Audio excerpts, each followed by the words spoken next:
উপকূলের অনেকটাই কাছাকাছি অবস্থান করছে প্রবল বেগে ধেয়ে আসা ঘূর্ণিঝড় রিমাল।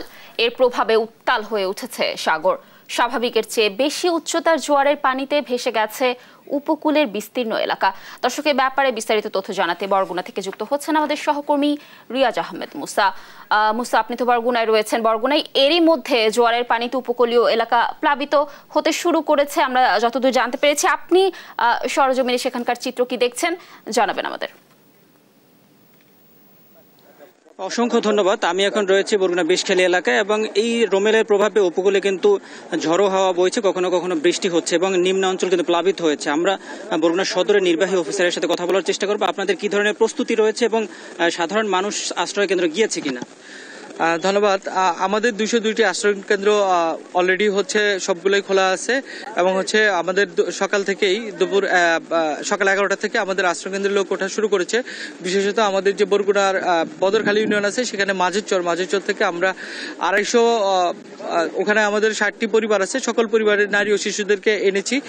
বিকালের মধ্যে হচ্ছে সকল পুরুষ এবং হচ্ছে গবাদি পশু আনা যাবে।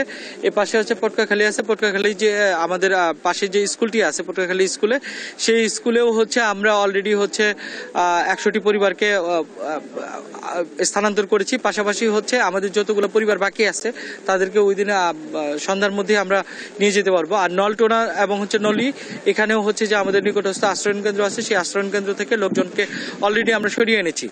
আর আশ্রয়ণ কেন্দ্রের পাশাপাশি আমরা যে নিকটস্থ যে স্কুলগুলো আছে, বিশেষ করে পাকা ভবন, সেগুলোকেও খোলা রাখতে বলেছি। এছাড়াও হচ্ছে আমাদের পাকা মসজিদ যেগুলো আছে, পাকা মসজিদগুলোকেও আমরা বলেছি যে মসজিদগুলোতে যেন আমাদের পুরুষ যারা বয়স্ক, বিশেষ করে তারা, যেহেতু মসজিদগুলোতে পানি এবং হচ্ছে স্যানিটেশনের সুব্যবস্থা আছে, মসজিদগুলো আমরা খোলা রেখেছি।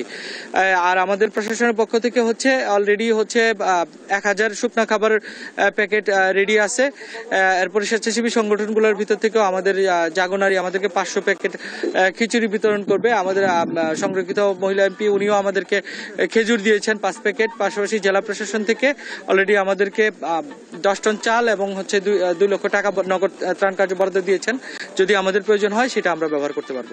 ধন্যবাদ। যেমনটা শুনছিলেন যে আসলে বরগুনা প্রশাসনের পক্ষ থেকে ব্যাপক প্রস্তুতি গ্রহণ করা হয়েছে এবং বিভিন্ন জায়গায় কিন্তু তারা প্রচার প্রচারণা চালাচ্ছে এবং যাতে নিম্ন অঞ্চলে যে প্লাবিত মানুষ, ঘূর্ণিঝড় আঘাত হানার সাথে সাথে যাতে আশ্রয় কেন্দ্রে যেতে পারে এবং যাতে ক্ষতির হাত থেকে বাঁচানোর জন্য কিন্তু মেডিকেল টিমও প্রস্তুত রয়েছে, বরগুনায় মেডিকেল টিম প্রস্তুত রয়েছে এবং সার্বিক বিষয়ে কিন্তু বরগুনায় সকল ধরনের প্রস্তুতি কিন্তু নেওয়া হয়েছে। এবং আমি এখন যেখানে রয়েছে এটি হচ্ছে বরগুনা বড়ইতলা ফেরিঘাট। এই ফেরিঘাটের গ্যাংওয়ে তলিয়ে গিয়েছে এবং বরগুনা ফেরিঘাট সাথে পাথরঘাটার যোগাযোগ ইতিমধ্যে বিচ্ছিন্ন হয়ে গিয়েছে এবং বরগুনার সাথে পুরকাটা এবং অন্যান্য যে উপজেলাগুলো রয়েছে সেই উপজেলার সাথে কিন্তু যোগাযোগ বন্ধ রয়েছে এবং বরগুনার যে যারা অফিসার রয়েছেন এবং কর্মকর্তা কর্মচারী যারা রয়েছেন তাদের কিন্তু ছুটি বাতিল করা হয়েছে এবং এই যাতে ঘূর্ণিঝড় আক্রান্ত হওয়ার সাথে সাথে তারা মাঠে নেমে যেতে পারে এবং ইতিমধ্যে কিন্তু তারা মাঠে কাজ শুরু করেছে। এবং আমরা পানি উন্নয়ন বোর্ডে কথা বলেছি, পানি উন্নয়ন বোর্ডেও কিন্তু তাদের ব্যাপক প্রস্তুতি রয়েছে এবং বরগুনা যেহেতু 800 কিলোমিটার বেড়িবাঁধ রয়েছে এবং সেই বেড়িবাঁধের যে দুর্বল জায়গাগুলো রয়েছে সেই দুর্বল জায়গা ভেঙে লোকালয়ে পানি প্রবেশ করলে সেখানে কিন্তু জিও ব্যাগ দিয়ে সেটি মেরামতের জন্য কিন্তু তাদের প্রস্তুতি রয়েছে। প্রায় 850 থেকে 900 জিও ব্যাগ প্রস্তুত রাখা হয়েছে এবং যেহেতু উপকূলের লোকালয়ে পানি প্রবেশ করেছে সেই বিশুদ্ধ পানির সংকট দেখা দিতে পারে, সেই সংকটের কথা মাথায় রেখে কিন্তু পানি বিশুদ্ধকরণ ট্যাবলেট কিন্তু পর্যাপ্ত মজুত রয়েছে। এবং সর্বোপরি বরগুনার যে অবস্থা কিন্তু এখন পর্যন্ত কিন্তু বরগুনায় অনেকটা বৃষ্টি, সেই দুপুরে বৃষ্টি থাকলেও এখন কিন্তু বৃষ্টি নেই, কিন্তু দমকা বাতাস রয়েছে। এই ছিল বরগুনা থেকে আমার কাছে সর্বশেষ।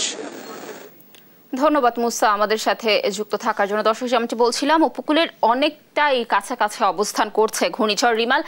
সে ব্যাপারে বরগুনা থেকে সর্বশেষ তথ্য জানাচ্ছিলেন আমাদের সহকর্মী মুসা। দর্শক, আপনাদেরকে রিমালের আরও তথ্য জানাবো দেশের বিভিন্ন প্রান্ত থেকে। এবার আমরা চলে যাব পিরোজপুরে।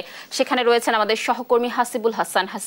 হাসিব, আমরা এতক্ষণ বরগুনার তথ্য জানছিলাম, আপনি আমাদের জানাবেন যে পিরোজপুরে ঘূর্ণিঝড়ের কি ধরনের প্রভাব পড়তে শুরু করেছে, কি তথ্য রয়েছে আপনার কাছে, দর্শকদের জানাবেন।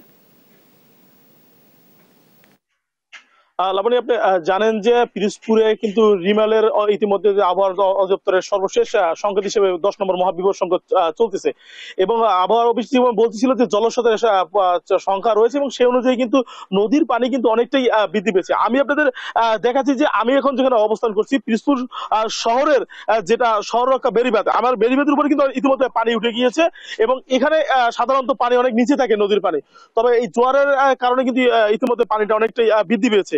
এবং আমি বলে রাখি যে পিরোজপুরের একটি নদীবেষ্টিত জেলা, এবং এই উপকূলীয় অঞ্চল হিসেবে পিরোজপুরের মঠবাড়িয়া এবং ইন্দুরকানির বেশ কিছু স্থানে যে বেড়িবাঁধের সমস্যার কারণে সেখান থেকে ইতিমধ্যে বেড়িবাঁধ উপরে কিন্তু পানি লোকালয়ে প্রবেশ করছে, এবং এতে করে ইতিমধ্যে কিন্তু জলবদ্ধতা তৈরি হয়েছে মানুষের ইসে।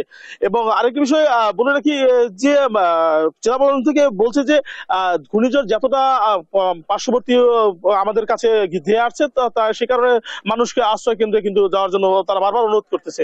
এবং পিরোজপুরের যে পরিমাণ আশ্রয় কেন্দ্র তৈরি করা হয়েছে, জেলা প্রশাসন থেকে জানানো হয়েছে যে 561টি কিন্তু আশ্রয় কিন্তু ইতিমধ্যে প্রস্তুত রাখা হয়েছে, এবং মানুষ কিন্তু পানি বাড়ার সাথে সাথে আশ্রয় কেন্দ্রের দিকে যাওয়া শুরু করছে। প্রশাসন এবং বিভিন্ন স্তরের থেকে, বিশেষ করে রেড ক্রিসেন্ট সোসাইটি এবং সিপিবির মাধ্যমে কিন্তু মাইকিং করা হচ্ছে যে যেন মানুষ যেন নিরাপদ আশ্রয় কিন্তু চলে যায়। জেলা প্রশাসন থেকে জানিয়েছে মানুষের সহযোগিতার জন্য কিন্তু ইতিমধ্যে তাদের কাছে কিন্তু 6,10,000 টাকা কিন্তু ইতিমধ্যে তারা প্রস্তুত রেখেছে, এবং 611 মেট্রিক টন চাল কিন্তু প্রশাসন বরাদ্দ করে রেখেছে এই ঘূর্ণিঝড় রিমাল মোকাবেলার জন্য। এছাড়া বলা হয়েছে যে পানি বিশুদ্ধ করার জন্য কিন্তু 2,63,000 ট্যাবলেট কিন্তু ইতিমধ্যে তাদের কাছে আছে, এবং যেহেতু পানি বাড়তেছে এবং মানুষের ক্ষয়ক্ষতির সম্ভাবনা হতে পারে, তাই সিভিল সার্জন অফিস থেকে জানানো হচ্ছে 65টি মেডিকেল টিম কিন্তু ইতিমধ্যে প্রস্তুত তারা মানুষের সেবা দেওয়ার জন্য। প্রশাসন বলছে যে পিরোজপুরের এই ঘূর্ণিঝড় রিমাল মোকাবেলার জন্য কিন্তু এবং সার্বিক তথ্য এবং যোগাযোগের জন্য কিন্তু তারা একটি পিরোজপুর জেলা সদরে একটি কন্ট্রোল রুম সহ 7টি উপজেলায় কিন্তু ইতিমধ্যে তারা হচ্ছে যে কন্ট্রোল রুম তৈরি করেছে, যাতে সবসময় তারা যোগাযোগ রাখতে পারে। এবং মানুষকে বারবার সচেতন করা হচ্ছে যে এই রিমালের ঘূর্ণিঝড় থেকে নিজেদেরকে বাঁচানোর জন্য অবশ্যই যেন তারা আশ্রয় কেন্দ্রে অবস্থান করে, যাতে করে মানুষের যানটা কমপক্ষে মানুষ যেন নিরাপদ আশ্রয় থাকে। লাবণী, মূলত এই ছিল পিরোজপুর থেকে রিমালের সর্বশেষ অবস্থান। ধন্যবাদ হাসিব আমাদের সাথে যুক্ত থাকার জন্য। আমরা পরবর্তীতে আবার আপনার সাথে যুক্ত হয়ে পিরোজপুরের ঘূর্ণিঝড়ের সর্বশেষ তথ্য দর্শকদের জানানোর চেষ্টা করব। দর্শক, এবার আমরা চলে যাব ভোলাতে, ভোলার সর্বশেষ তথ্য জানবো আমরা। আমাদের সাথে যুক্ত হবেন আমাদের সহকর্মী ছোটন সাহা। ছোটন, ভোলার আবহাওয়া এখন কেমন দেখছেন? যেমনটি বলছিলাম যে উপকূলের অনেকটাই কাছাকাছি ঘূর্ণিঝড় রিমাল, কি তথ্য রয়েছে আপনার কাছে ভোলা থেকে জানাবেন। লাবণী, যেমনটি বলছিলেন যে উপকূলের খুব কাছাকাছি কিন্তু এখন অবস্থান করছে ঘূর্ণিঝড় রিমাল, তো যার প্রভাবটি কিন্তু আমরা দেখতে পাচ্ছি, এবং নদী উত্তাল হয়ে উঠেছে, এবং উপকূলবর্তী যে সমস্ত দ্বীপচর রয়েছে সেগুলো কিন্তু জলোচ্ছ্বাসের আশঙ্কা করা হচ্ছে, কারণ পানি উন্নয়ন বোর্ড বলছিল যে এই মুহূর্তে কিন্তু ভোলার যে মেঘনার পানি বিপদসীমার উপরে রয়েছে, এবং যে কারণে উপকূলের বাইরে যে সমস্ত দ্বীপচর রয়েছে সেগুলো কিন্তু প্লাবনের আশঙ্কা করা হচ্ছে। এবং তারা বলছিল যে জেলা প্রশাসনের পক্ষ থেকে যে উপকূলের বাইরে যে সমস্ত জনগোষ্ঠী, মূল ভূখণ্ডের বাইরে যে সমস্ত জনগোষ্ঠী রয়েছে তাদেরকে নিরাপদ আশ্রয়ে আনার জন্য এবং আশ্রয় কেন্দ্রে অবস্থান করার জন্য কিন্তু বারবার বলা হচ্ছে, কিন্তু মানুষজনের আসলে সাড়া কিন্তু অনেকটাই কম আমরা যেমনটি দেখতে পাচ্ছি। কারণ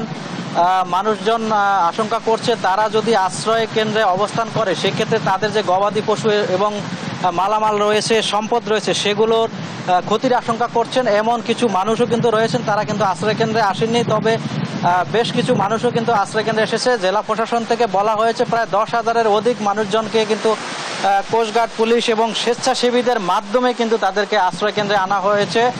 এবং আপনাকে বলে রাখা দরকার যে ভোলার যে দ্বীপচর রয়েছে, বিশেষ করে বঙ্গোপসাগরের কোলঘেঁষা, কুকরিমুকরি, ঢালচর সহ যে সমস্ত দ্বীপচর রয়েছে সেখানে কিন্তু প্রয়োজনীয় তুলনায় কিন্তু বলা যায় যে আশ্রয় কেন্দ্রের সংখ্যা খুবই কম, যে কারণে বেশিরভাগ মানুষকে তারা মূল ভূখণ্ডে আনার জন্য যে প্রচেষ্টা সেটি কিন্তু চালাচ্ছে। এবং একই সাথে যে স্বেচ্ছাসেবীদের যে কার্যক্রম মানুষজনকে সতর্ক করা এবং 10 নম্বর মহাবিপদ সংকেতে কি আসলে করণীয় সেই বিষয়টি সম্পর্কে তারা প্রচেষ্টা চালিয়ে যাচ্ছে। বিশেষ করে রেড ক্রিসেন্ট, সিপিপি সহ যে অন্যান্য যে স্বেচ্ছাসেবী সংগঠন রয়েছে তারা কিন্তু সেই কার্যক্রম চালিয়ে যাচ্ছে। লাবণী, এই যে বেলা বাড়ার সাথে সাথে আমরা যেমনটি দেখেছি বাতাসের তীব্রতা কিন্তু অনেক গুণে বেড়ে যাচ্ছে এবং উপকূলের যে অবস্থা সাধারণত এই বাতাসের কারণে হয়ে থাকে। বেশিরভাগ